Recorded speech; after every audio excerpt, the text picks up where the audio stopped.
stories of Jesus and his life here on earth. Now, what a better place to start than when Jesus chose his disciples. Now, I wonder whether you've ever heard of the phrases, "You can't do this alone." "No man is an island. It takes a village to raise a child." These are all true because we are not made to be alone. We see that at the very beginning of the Bible when God created the whole earth and he created man. And he said, it is not good for man to be alone. And we are introduced to the first team, should we say, of Adam and Eve. And that was the same with Jesus. The Son of God needed a solid team around him. A team that he can encourage, that they can encourage him, support one another. That actually they can call each other out in love. That they can go on this amazing adventure together. Now, we know that this solid team and the teammates are known as the disciples. Now, I looked this up in the dictionary, and this is a definition of a disciple. It says, a person who believes in the ideas and principles of someone famous, Jesus, and tries to live that way that person does or did. And that's what the disciples did. They heard Jesus' teachings and lived them out. And what they saw him do, they did too. Now, the way in which Jesus chose his disciples is different. To start off with, he was walking along the shoreline and he saw some men in a fishing boat and said, "Come and follow me." So let's listen to this passage. One day, as Jesus was walking along the shore of the Sea of Galilee, he saw two brothers, Simon, also called Peter, and Andrew, throwing a net into the water, for they had fished for a living. Jesus called out to them, "Come, follow me, and I will show you how to fish for people." And they left their nets at once and followed him. A little further up the shore, he saw two other brothers, James and John, sitting in a boat with their father Zebedee, repairing their nets. And he called to them too. They immediately followed him, leaving the boat and their father behind. 3 days later, there was a wedding in the village of Cana in Galilee. Jesus' mother was there. Jesus and his disciples were guests also. When they started running low on wine at the wedding banquet, Jesus' mother told him, "They're just about out of wine." Jesus said, "Is that any of our business, Mother? Yours or mine? This isn't my time. Don't push me." She went ahead anyway, telling the servants, "Whatever he tells you, do it." 6 stone water pots were there, used by the Jews for ritual washings. Each held 20 to 30 gallons. Jesus ordered the servants fill the pots with water, and they filled them to the brim. "Now fill your pitchers and take them to the host," Jesus said, and they did. When the host tasted the water that had become wine, he didn't know what had just happened, but the servants, of course, knew. he called out to the bridegroom, "Everybody I know begins with their finest wines, and after the guests have had their fill, brings in the cheap stuff. But you've saved the best till now." This act in Cana of Galilee was the first sign Jesus gave, the first glimpse of his glory, and his disciples believed in him. As we hear in that passage, "Come and follow me," it's an invitation. What Jesus didn't do was do a whole interview process where he would ask them about their credentials, about their qualifications, about their skill sets, about what can they bring to this solid team. No, he didn't ask that at all. He said, "Come and follow me. Come on this amazing adventure where you will be able to hear firsthand and up close all the amazing teachings that I have for people to know more about how amazing God is and how you can live out a life of love. You will see firsthand and up close and personal these amazing signs and wonders that show how awesome God is.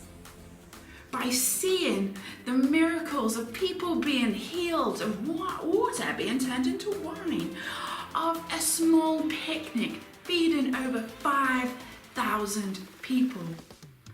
When he said, "Come and follow me," he said, "Come, I want you to see this firsthand, and I want you to see it up close and personal."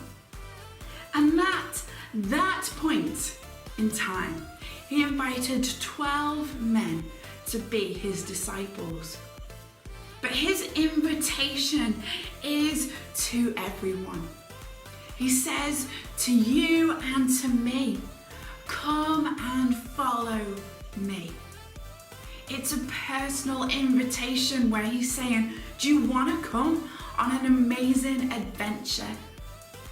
Do you want to see the amazing signs and wonders of how awesome God is up close and personal? Do you want to have that personal friendship with me? Do you want to come on an epic adventure where I will tell you how much I love you and how I am going to use you for amazing and awesome things? That invitation is for you.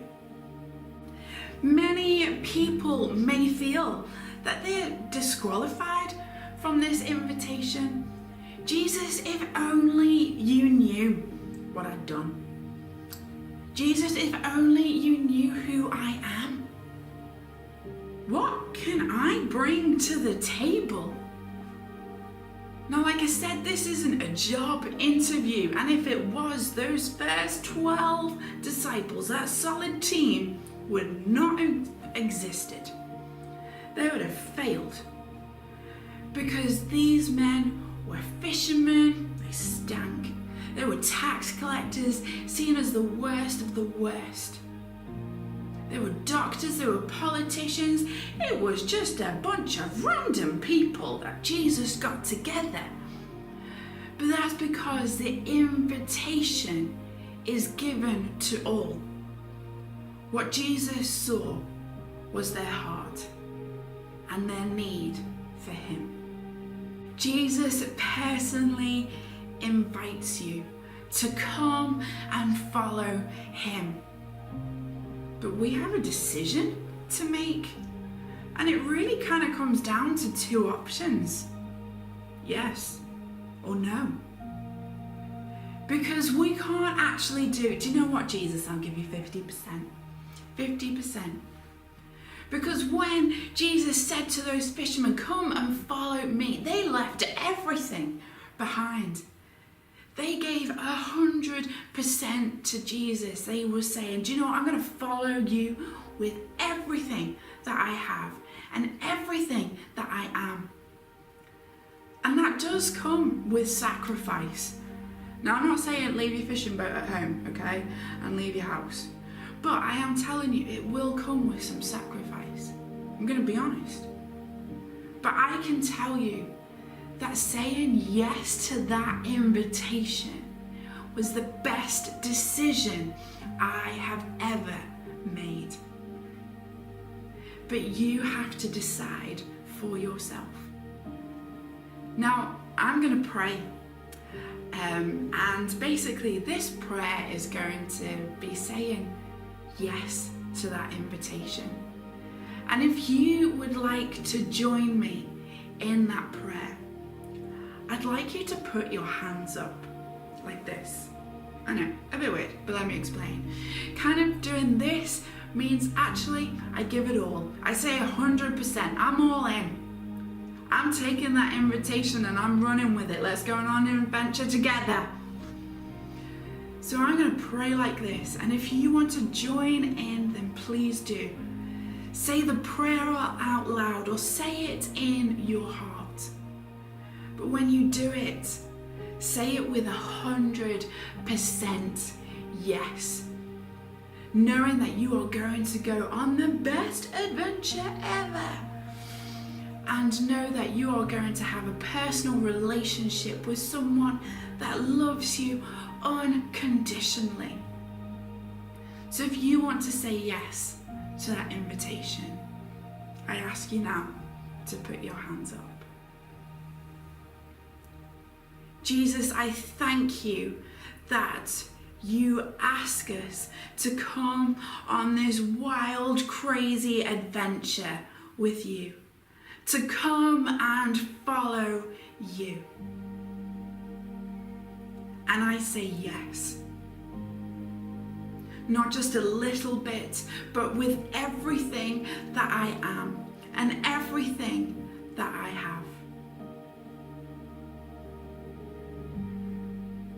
I am 100% in.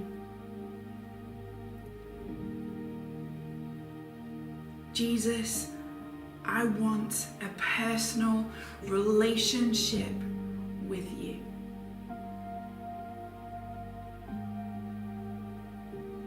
Amen.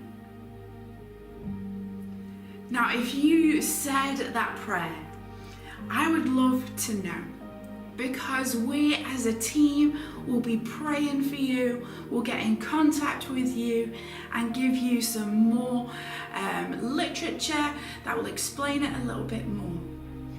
But know that that decision is the best decision you have made if you said yes. And it's okay if you're thinking, I'm not quite sure. Because actually sometimes we need to think these things through. And if that's the case, if you've got questions, then get in contact with us. We would love to answer those questions, because we would love you to know Jesus as your friend, as the person that gives you that personal invitation to come and follow him.